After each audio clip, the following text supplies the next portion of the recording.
Classic Resident Evil is in a very healthy place right now. There's so many mods to choose from. Some of these creators that make these mods include Aidan Watkins, who is making the Containment episodes in Survivor Redux, Res Evil Nemesis 30, who made Kendo's Cut and Mortal Night, and also the upcoming Revisited by Elric and other creators. With so many great mods, how could one possibly say that they have a favourite? Well, let me introduce you to the origin of species.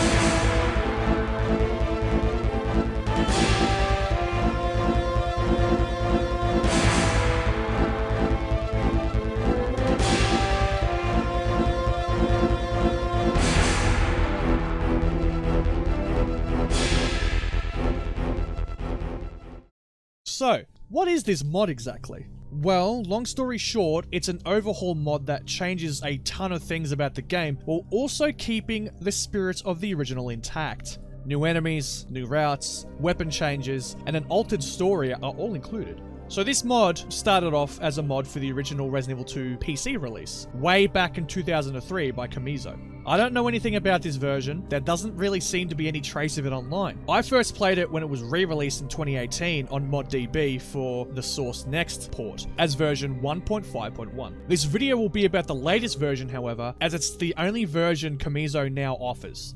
So let's start with the campaigns. There are only two of them now, with Leon and Claire. They do not coincide with each other, they are entirely separate scenarios that do not link. This may remind you of Resident Evil 2 Remake and you might start getting worried because those campaigns were almost identical. But rest assured that these campaigns are now entirely unique. The mod combines each character's A and B scenarios together to make them special. Routes, weapons, enemies, and even the plot are now different between the two. Trust me, it's actually one of the mod's biggest strengths. Leon's story may have the least amount of changes on the account that his campaign was made first, but Claire's offers a lot of nice surprises. Little changes include Leon not actually starting off with his lighter, and Claire not ever getting her lockpick. She has to use small keys now, and Leon has to find the lighter in the precinct itself.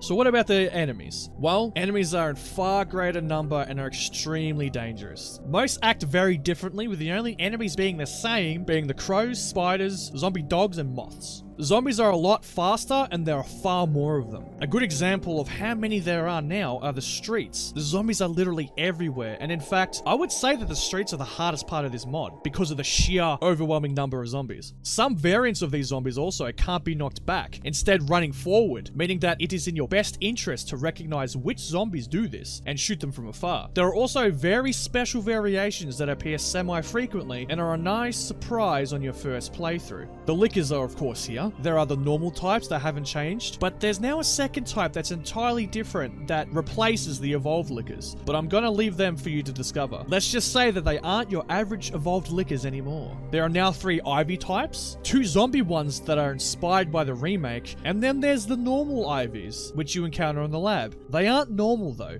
These ones are now extremely fast and will easily kill you if you're not careful. A far cry from what they were originally. Both characters now fight all forms of William, and his first 3 forms now run, so getting in shots is particularly difficult. T103, or Mr. X as we all call him, now power walks, which doesn't really change him all that much, except for Claire's campaign where he follows you through rooms like Nemesis. So with such aggressive enemies, are there any new options that we have to counter them? Well, kind of. If you have the knife equipped, or you are unarmed, you run a lot faster. This allows backtracking to be less of a pain, but believe it or not, it also helps with various enemies and boss fights. A neat strategy for William is to shoot him until he gets close, unequip your weapon, run past him with the increased speed, and then re-equip and do the process again. This might sound tedious, but it's just another layer of strategy that you have to combat the increased dangers. Another thing that our characters can do now is a quick backstep. Instead of slowly walking backwards as an enemy approaches, Leon or Claire will now do a quick step that is way faster and allows you to actually escape impending doom. It's a really helpful mechanic that has definitely saved me more than once.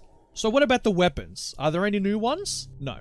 However, nearly all the weapons from both scenarios are available to each character, albeit with some exclusions depending on who you play. Leon ends up getting every weapon in the game, but Claire only misses out on the bow gun and the shotgun and magnum parts. Some notable changes for both characters include the fact that you will not be getting the shotgun until you are ready to leave the police station, and the magnum is very easily missable, as it requires some backtracking in order to obtain, with Claire actually having a much harder time getting it. To compensate for this, Claire will get the SMG in the STARS office, which is about 10 minutes into the mod, whereas Leon will get a flamethrower. It might seem a bit weird getting the flamethrower in the precinct, but it has its uses, trust me. You'll be using this way more than the base game. So for most of the precinct, you'll be using the handguns, as this mod knows how useful the other weapons are, and just either doesn't give you the weapons, or makes the ammo incredibly scarce. However, you do end up getting a pretty full arsenal by the time you get to the marshalling yard. Another notable change for the weapons is that they now have 3 different damage ranges, so guns do less damage the further you are away from an enemy. This gives you a sort of risk-reward mechanic where you will do the most damage at close range, but you'll most likely get attacked and lose health. All the handguns have different damage profiles and even differing firing speeds, and you also get every single one of them as well. We're talking the VP70, the Browning, the Beretta, and the Colt SAA. Enemies also have different resistances for each weapon, which are listed in a file that you get with a mod, with notable examples being a certain enemy in the lab that can only be killed with fire or acid and doesn't take damage by any other weapon. Lastly, some weapons perform differently. For example, the custom Magnum now fires extremely fast, almost doubly so. The bowgun for Leon is fired gangster style, and the grenade launcher now no longer has any grenade rounds, with Claire's campaign having you make the fire and acid rounds via gunpowders in a machine at the lab. The spark shot has also now been buffed to get rid of that annoying recoil animation that stops you from moving, so now you can fire it and quickly back away to avoid any enemies. Lastly, Sherry gets a gun too. Isn't that cool? Well, be sure to pick it up, otherwise you're gonna have a really rough time.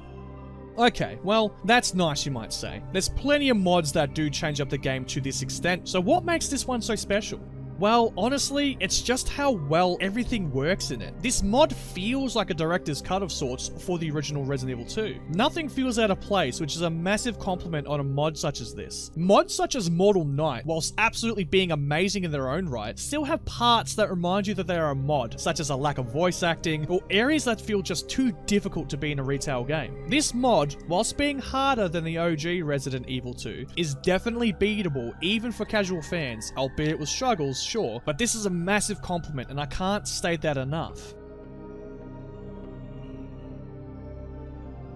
So I've been praising this mod this entire time. However, I do have a complaint. And this can be seen as a nitpick, but I'm still going to rant about it anyway. The hard version of this mod is almost unbeatable. Why? Well, let me start with what hard mode actually does. It's a separate executable that comes with the mod, and it increases enemy health and enemy damage, and that's all it changes. That might not seem so bad, however, now the bosses have almost triple the amount of health, which on this mod is very punishing. If you kill too many enemies with the precious little ammo that you get, then you might actually have to restart, because that knife of yours is not going to help much when William is running at you. Now yes, these bosses are in fact beatable, and honestly it's a nice little challenge for people who have already beaten the mod and want something harder. So what exactly is the problem? Why am I complaining about this? It's because of William's last form. His blob form on the train has too much health. I'm not joking, he's downright invincible. On my hard mode run, which is a run I did just after my original run, I had saved up all 18 Magnum bullets that you get for the C Magnum, and even then, that was not enough to take him down. He attacks way more frequently than the base game, so you need more healing items, otherwise you'll just die immediately. I'm not joking when I say that I was stuck for an hour in the last part of this game because I could not kill him. I even kited Super X around until Ada drops the rocket launcher, so I didn't waste any ammo, and even then it was just not enough. He requires all the ammo in the game to take down. So how did I actually beat him? Well, I switched the game back to the normal executable and beat him first try. No struggle at all. Now, I'm not the best Resident Evil player, but if a guy like me can get to the end of a mod on hard mode and only be blocked by the last boss, then that might be something that the modder needs to look into. Again, this is a mod, so I'm not holding it to retail standards. No one should, but it is definitely something that I wish was addressed. This mod is now considered complete with no updates since August 2020, but on the off chance that Komizo is watching my video, if you ever decide to revisit this mod, can you please just nerf the final boss on hard mode? That's all I'd ever ask. I want to talk more about this mod. There are so many little additions that I want to dive into and explain in detail, but honestly, I would much rather people experience the mod themselves and not have me spoil it for them. Maybe in the future I'll do another video about it, who knows. I'll have the mod's link in the description for you to download, but just know that it requires the original Source Next port of Resident Evil 2, which I cannot provide a link for because that is illegal. Besides, it's not hard to get anyway. A simple Google search should suffice. So please, give this mod a try. It's amazing. You will not regret it. And if you like this video, consider dropping a like and subscribing. I will be trying to make more videos more occasionally, so stick around for that. Thank you all, and I'll see you next time.